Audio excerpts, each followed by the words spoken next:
Hi friends, welcome to doctor Fitbian. मैं हूं करण शाह और आज का जो टॉपिक है वो मेरे दिल के बहुत ही करीब है। दोस्तों, ऐसे कोई भी टॉपिक जब आता है तो ये टॉपिक में इम्पोर्टेंट क्या होता है कि आप जब YouTube पे या इंटरनेट पे सर्च करोगे तो आपको पता लगेगा कि सब जो लोग हैं, सब जो फिटनेस एक्सपर्ट है, सबकी अलग अलग राय होती है। मतलब एक कोई कहता है, दूसरा कोई कहता है। और मैं जो इस वीडियो में आपको बताने जा रहा हूँ वो प्योरली साइंस बेस्ड है और ये खुद मैंने ट्राई किया हुआ है, ये खुद मैं फॉलो कर रहा हूँ। और as a doctor I can 100% say कि how much amount of protein you safely need to consume for your healthy lifestyle. जब हम प्रोटीन की बात करते हैं तो एक ऐसी चीज है, चाहे आप मसल गेन करना चाहते हो या फिर फैट लूज करना चाहते हो, वेट लॉस करना चाहते हो या फिर इम्यूनिटी बढ़ाना चाहते हो, डे टू डे लाइफ में हेल्दी रहना चाहते हो, सभी एस्पेक्ट में प्रोटीन एक बहुत ही इंपॉर्टेंट कड़ी है।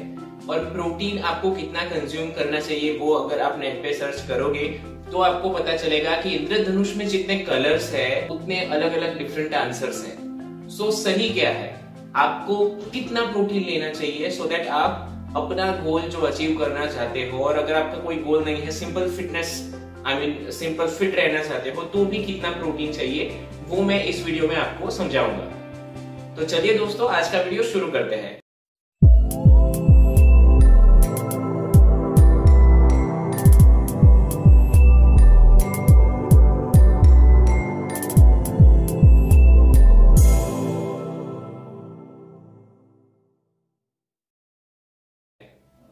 तो दोस्तों, प्रोटीन क्या है?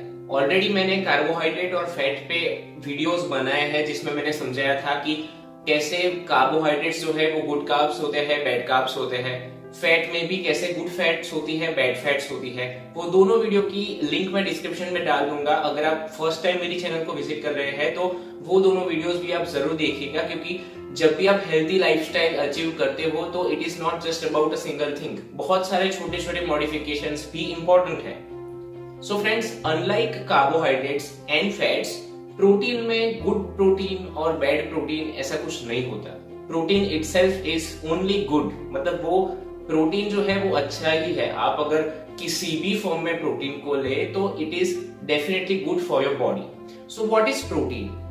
As you all know, protein जो है वो अपने बॉडी का बिल्डिंग ब्लॉक है। मतलब जब हम कोई एक इमारत खड़ी करते हैं, जब कोई हम एक बिल्डिंग बनाते हैं तो उसका जो ब्लॉक्स होता है, जैसे ईंट होती है, पत्थर होते हैं, वैसे ही अपनी जो बॉडी है जिसमें मसल्स है, टेंडन्स है, बहुत सारे हार्मोन्स है, एंजाइम्स है, सभी के लिए प्रोटीन बहुत ही इंपॉर्टेंट है। और protein is the main thing which is holding all our body together। हम स्किन देख ले बाहर की या फिर मसल्स देख ले या ऑर्गन्स देख ले, सभी चीज प्रोटीन से ही बनी है। And protein is a universal thing in our body. और ये जो प्रोटीन है वो प्रोटीन अमाइनो एसिड से बनता है। जैसे फैट है वो फैटी एसिड से बनता है, जैसे कार्बोहाइड्रेट है वो मोनोसेकेराइड डाइसेकेराइड से बनता है, वैसे ही जो प्रोटीन है वो अमाइनो एसिड से बनता है। दोस्तों, मैं प्रोटीन की केमिस्ट्री में नहीं जाऊंगा, पर एक बेसिक चीज याद रखनी जरूरी है कि ये जो प्रोटीन है वो अमाइनो एसिड से बनता है। और ये जो अमाइनो एसिड्स है वो दो टाइप के होते हैं। एक जो होता है वो नॉन एसेंशियल अमाइनो एसिड्स होता है जो अपना बॉडी खुद बना देता है, और दूसरा जो होता है वो एसेंशियल अमाइनो एसिड्स होता है जो अपना बॉडी नहीं बना पाता और हमें फूड में से ही लेना पड़ता है, मतलब बाहर से ही लेना पड़ता है। ये जो नॉन एसेंशियल अमाइनो एसिड्स है उसका बहुत दिक्कत नहीं है, पर जो एसेंशियल अमाइनो एसिड्स है उस that is the most important reason कि हमें प्रोटीन क्यों अच्छी तरीके से कंज्यूम करना चाहिए। तो दोस्तों, रिसर्च क्या कहती है? जैसे कि आप जानते हो कि मेरे सभी वीडियोस में रिसर्च बेस्ड एविडेंस होता है। तो अगर हम रिसर्च की माने तो वेट लॉस की बात करते हैं तो protein is the most important thing to lose your weight. अगर आप वेट लॉस करना चाहते हो तो, और अगर आपका जो प्रोटीन कंजम्पशन है वो रेगुलर नहीं है, अगर प्रोटीन कंजम्पशन है वो अप्रोप्रिएट नहीं है, एडिक्वेट नहीं है, तो आप वजन कम नहीं कर सकते।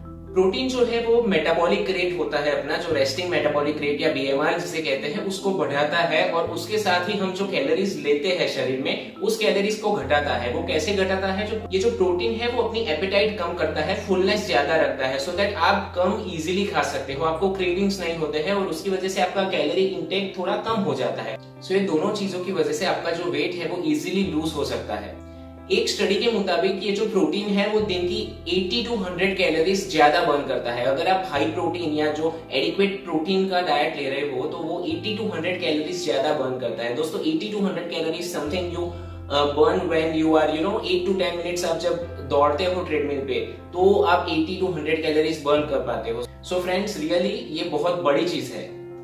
दूसरी चीज स्टडीज ऐसा भी बताती है कि जो लेट नाइट स्नैकिंग है, मतलब आप रात को 12-1 बजे तक अगर जागते हो तो फिर से आपको भूख लगती है, तो वो जो लेट नाइट स्नैकिंग है वो भी प्रोटीन अगर आप डाइट में एडिक्वेट हो तो वो नहीं होता। और 2 मील के बीच में भी जो आपको भूख लगती है वो भी प्रोटीन की वजह से नहीं लगती। So it's a good thing, you will be able to control your diet very easily if you are on an adequate protein. एक स्टडी जो 12 वीक तक या 3 महीने तक की गई थी, इसमें जो विमेन है वो महिलाओं को उन्होंने हाई प्रोटीन डाइट दिया था। 30% of their daily calorie intake was protein, और इसकी वजह से उनका जो वेट था वो रफली 5 to 5.5 kgs डाउन हुआ था सिर्फ प्रोटीन एडिक्वेट लेने से, without any extra exercise, without any extra efforts. So दोस्तों आप समझ रहे होंगे कि वेट लॉस में प्रोटीन एक बहुत ही इंपॉर्टेंट रोल प्ले करता है। दूसरी चीज मसल बिल्डिंग। बहुत सारे ऐसे लोग हैं जो वीडियो देख रहे हैं जिनको मसल बिल्ड्स करने हैं, फिजिक एक अच्छा बनाना है, रिप्ड बॉडी बनाना है, तो उनके लिए भी प्रोटीन एक बहुत इंपॉर्टेंट चीज है। क्योंकि हमारे जो मसल्स है वो muscles basically they are 100% protein, वो प्रोटीन से बने होते हैं। सो जब आप एक्सरसाइज करते हो तो जो मसल फाइबर्स होते हैं उसका माइक्रो टीयरिंग होता है, मतलब वो फाइबर्स थोड़े थोड़े टूट जाते हैं, और जब आप प्रोटीन कंज्यूम करते हो तो वो जो फाइबर्स है वो हील होते हैं और पहले से ज्यादा स्ट्रांग होते हैं। That is the process of muscle building. So दोस्तों जब आपको मसल गेन करना होता है तो पॉजिटिव नाइट्रोजन बैलेंस होना बहुत जरूरी है। ये पॉजिटिव नाइट्रोजन बैलेंस क्या है? आप जितना प्रोटीन कंज्यूम करते हो उसका जो अमाउंट है वो आपके मसल के लिए जो प्रोटीन चाहिए उनको रिपेयर होने के लिए, उनको डेवलप होने के लिए, उससे ज्यादा होना चाहिए। मतलब ऐसा नहीं हो सकता कि आपका मसल जो है उनको 50 ग्राम प्रोटीन चाहिए बिल्ड होने के लिए और आप 40 ग्राम प्रोटीन ले रहे हो, तो that will be a negative nitrogen balance. So आपको हर रोज पॉजिटिव नाइट्रोजन बैलेंस में रहना होगा अगर आप मसल गेन करना चाहते हो। क्योंकि अगर मसल को गेन करना है और आप अगर उसको प्रोटीन नहीं दोगे तो वो गेन नहीं हो पाएगा। जब हम मसल लॉस की बात करते हैं तो जो प्रोटीन है वो मसल लॉस भी प्रिवेंट करता है। अगर आप प्रोटीन ठीक से नहीं ले रहे हो और एक्सरसाइज कर रहे हो तो आपका मसल गेन होने की जगह लूज हो जाएगा। So it is very important कि आप मसल लॉस को प्रिवेंट करने के लिए भी अप्रोप्रिएट प्रोटीन लें। सो ये 2 मेन इंपॉर्टेंट चीज है जिनके लिए प्रोटीन बहुत ही इंपॉर्टेंट है। इसके अलावा प्रोटीन रिसर्च ऐसा बताती है कि इम्यूनिटी भी बूस्ट करता है। ऐसा भी है कि जो प्रोटीन है वो ऑस्टियोपोरोसिस को प्रिवेंट करता है। प्रोटीन ऑल्सो ब्लड प्रेशर को डिक्रीज करता है और डायबिटीज में भी वो बहुत हेल्पफुल है ब्लड शुगर रेगुलेट करने के लिए। सो दोस्तों ये प्रोटीन है वो 1 नहीं 2 नहीं, ऑलमोस्ट सभी फंक्शंस जो बॉडी में है उनके लिए इंपॉर्टेंट है। हमें कितना प्रोटीन लेना चाहिए उसकी मैं बात करूं उससे पहले एक बहुत इंपॉर्टेंट चीज है जो आपके दिमाग में से निकालनी जरूरी है। बहुत सारे लोगों को ऐसा लगता है कि प्रोटीन लेने से या फिर ज्यादा प्रोटीन लेने से किडनी डैमेज होती है।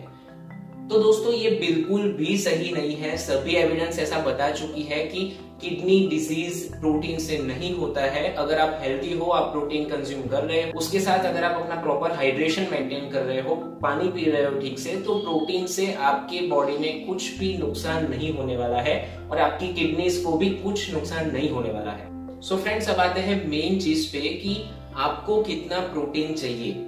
सभी आप YouTube वीडियो सर्च कर लो या गूगल पे भी सर्च कर लो, बहुत सारे अलग अलग आंसर्स आपको मिलेंगे, पर मैं इस वीडियो में ये बहुत ही सिंपल रखूंगा और 100% ये वर्क करेगा। यू विल 100% सक्सीड और सेफली आप इतना अमाउंट कंज्यूम कर सकते हो। 2 कैटेगरीज में ले लूंगा। एक कैटेगरी ये है जो कोई भी वर्कआउट नहीं कर रहे हैं, कोई भी एक्सरसाइज नहीं कर रहे हैं, और दूसरी कैटेगरी ये है जो लोग वर्कआउट या एक्सरसाइज कर रहे हैं। तो जो लोग कुछ भी एक्सरसाइज नहीं करते, जो लोग सिर्फ घर पे बैठते हैं या सिर्फ घर का काम करते हैं, जैसे कि हाउसवाइफ्स हो गई या फिर हमारे बुजुर्ग हो गए, कि जो कोई एक्स्ट्रा वर्क या एक्स्ट्रा वर्कआउट एक्सरसाइज ऐसा कुछ नहीं करते, तो उनके लिए सिंपल है, आपका जितना भी वेट है किलोग्राम में into 1। सो अगर आपका वेट है 70 किलोग्राम तो आपको 70 ग्राम चाहिए प्रोटीन, दैट इज 70 ग्राम्स। अगर आपका 100 केजीज है वेट तो आपको चाहिए 100 grams. So it's as simple. और ये जब मैं बोल रहा हूँ कि आपको इतना चाहिए तो that is the minimum amount, इतना तो होना ही चाहिए। उससे ज्यादा आप जा सकते हो, that completely depends upon you. Up to 25% of your daily calorie intake आप प्रोटीन खा सकते हो, पर इतना तो होना ही चाहिए। This is the minimum optimal amount which you need. और अगर हम दूसरी कैटेगरी की बात करें, जो लोग एक्सरसाइज कर रहे हैं, जिनका कोई गोल है मसल गेनिंग का या वेट लूज का, तो सिंपल आपका जो भी बॉडी वेट है ग्राम्स में, उनको 1.5 के साथ मल्टीप्लाई कर दो। सो लेट अस से आप 100 केजी के हो तो आपको 150 ग्राम चाहिए, आप अगर 50 केजी के हो तो आपको 75 ग्राम चाहिए। It's that simple. 1 gram for non exercisers and 1.5 grams for exercising people. इसमें कोई भी रिस्क नहीं है, इसमें कोई भी इश्यू नहीं है, कंप्लीटली सेफ है। इतना आप प्रोटीन लो और आप इससे ज्यादा कैलकुलेशंस डिफरेंट सोर्सेज से मत निकालिए, वो बहुत ही कॉम्प्लिकेटेड है और हर रोज चेंज होते रहते हैं। इससे अच्छा है कि सिंपल फॉर्मूला आप फॉलो कीजिए एंड आई 100% गारंटी यू कि आपका जो भी गोल है वो फुलफिल होगा, चाहे वो हेल्दी लिविंग हो, इम्यूनिटी हो, वेट लॉस हो या मसल गेन हो। दोस्तों, ग्राम्स ऑफ प्रोटीन क्या होता है वो समझना बहुत जरूरी है, क्योंकि एक ऐसी मिथ है कि लेट अस से आपका जो रिक्वायरमेंट है वो 50 ग्राम्स हो गया, तो लोगों को ऐसा लगता है कि 50 ग्राम मैंने चने खा लिए तो मैंने 50 ग्राम प्रोटीन खा लिया। नहीं दोस्तों, ऐसा नहीं होता है। चना आप 50 ग्राम्स खाते हो, उसमें जो प्रोटीन आता है वो रफली 2 to 3 ग्राम्स ही आता है। सो अकॉर्डिंगली आपको उस सोर्स का प्रोटीन देखना है, ना कि आप जो सोर्स ले रहे हैं उसका वेट। सो फ्रेंड्स, आपको कैसे पता चलेगा कि आप कितना प्रोटीन ले रहे हैं? ऑलरेडी मैंने एक वीडियो बनाया है कैलोरी ट्रैकिंग पे, वो वीडियो की लिंक मैं नीचे डिस्क्रिप्शन में डाल दूंगा। वो बहुत ही जरूरी है आपके लिए जानना कि आप कितना प्रोटीन या कितनी कैलोरीज ले रहे हो। एक बार आपको जब आइडिया आ जाएगा हफ्ते 10 दिन के अंदर कि किसमें कितना प्रोटीन, कितना कार्ब्स आता है, कितना फैट्स आता है, तो आपको ऑटोमेटिकली फ्यूचर चॉइसेस हेल्दी अगर करनी हो तो आपको पता चल जाएगा कि ये मुझे नहीं खाना है और ये खाना है। सो दोस्तों, कैलोरी ट्रैकिंग वाला वीडियो मेरा जरूर देखिएगा, it will be very helpful to you. अगर हम नॉन वेजिटेरियंस की बात करें तो मीट हो गया, फिश हो गया, चिकन हो गया, एग्स हो गया, वो सब प्रोटीन के बहुत ही अच्छे सोर्स है। और अगर हम वेजिटेरियन की बात करें तो उसमें कई वेजिटेरियंस एग्स भी खाते हैं, तो एग्स हो गया, जो दाल होती है डिफरेंट टाइप्स की, वो सब दाल हो गई। इसके अलावा चने हो गए, beans, all type of beans, rajma हो गया, वो सारे बहुत ही अच्छे सोर्स है। इसके अलावा डेयरी और डेयरी प्रोडक्ट्स, दूध, चीज, पनीर, दही, ये सब भी बहुत अच्छे प्रोटीन सोर्स है। इसके अलावा whey protein also is a very good source of protein, और बहुत ही जल्द मैं वे प्रोटीन पे एक वीडियो बनाऊंगा ताकि आपको जो भी मिथ्स है वे प्रोटीन के बारे में वो भी सॉल्व हो जाए। सो फ्रेंड्स, ये सबसे पहला काम आप कीजिएगा आज से कि आप कैलोरी ट्रैकिंग शुरू कीजिए। अपने मैक्रोस देखिए, कितना कार्ब, कितना प्रोटीन, कितना फैट्स आप ले रहे हैं, और उसमें जो प्रोटीन पार्ट है उस पे ज्यादा फोकस अभी से स्टार्ट कर दीजिए, क्योंकि सिर्फ अगर वो पार्ट आपका एडिक्वेट हो गया तो ऑटोमेटिकली आपका वेट लूज होना शुरू हो जाएगा। ये वीडियो आपको पसंद आया है तो इसे लाइक जरूर करिएगा, मेरी चैनल को सब्सक्राइब करिएगा, सो दैट आपको पता चले जो भी अच्छे वीडियोस मैं बना रहा हूँ वो सब आपके तक इजीली पहुंच पाए, including that notification bell icon, वो भी आप प्रेस जरूर करिएगा। दोस्तों, इंस्टाग्राम पे भी मुझे फॉलो करिएगा, लिंक नीचे डिस्क्रिप्शन में अवेलेबल है, सेम नेम से मेरा हैंडल है। उधर भी आपको कोई भी डाउट्स हो, कोई भी कमेंट्स हो, या आप भी चाहते हो कि कोई आपके पर्टिकुलर टॉपिक पे मैं वीडियो बनाऊं, तो आप मुझे वहां डीएम भी कर सकते हो।